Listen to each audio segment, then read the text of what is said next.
Well, new job numbers out today show that California's unemployment rate in February ticked up slightly from January. The report also shows that the state gained more than 32,000 payroll jobs last month. And former EDD Director Michael Bernick joins us right now. So, Michael, thanks for joining us once again. Tell us about these new numbers and how job growth is doing overall. Well, as you know, the unemployment rate went up slightly, but by any historic measures of the last 50 years, it's still very, very low at 4.3%. We did gain 32,000 plus jobs. That's significant, but it's well below, Ryan, well below the rate of 52,000 jobs per month that we were averaging in 2022. So we're still gaining jobs. We certainly haven't had a job collapse, but the job growth, the rate of job growth has slowed significantly since last fall. So that trend continues. So what job sectors right now are showing the strongest signs of growth? Well, this morning, the biggest job gains came from two sectors. One, leisure and hospitality, which has been a big sector growth over the past 2 years. It gained 11,200 jobs, primarily in restaurants. The other big sector job gain was education and health services, particularly in childcare and office of physicians.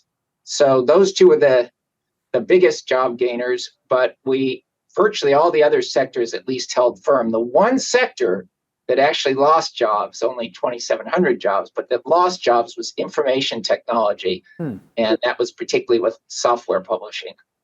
So in the recent news, you had the bank collapses. So how did the collapses of Silicon Valley Bank and First Republic impact employment, if at all? Well, so far, in terms of Silicon Valley Bank, there have been no major layoffs. The FDIC came in right away and took over the bank. And so the layoffs have not occurred. That's a bank worldwide that had about 8,000 employees prior to the takeover. And we haven't seen any immediate layoffs. It's likely that as the bank shrinks in size, we will see some. The same thing with First Republic. No immediate layoffs in terms of the recent events, but it's likely over the next year.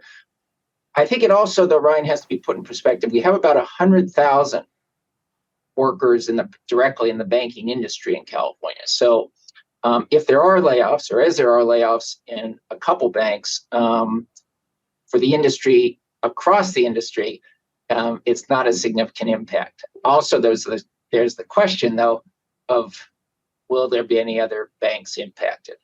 So at least for now, you think the banking sector is pretty stable?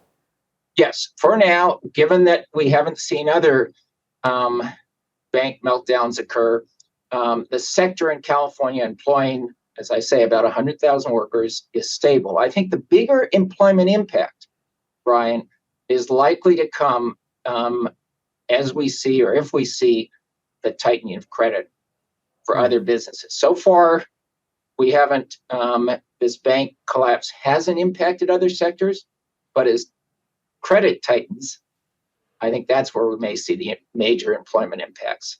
All right, well, knock on wood, and we'll keep an eye on that, but always good information. So thank you, former EDD Director Michael Bernick, for joining us.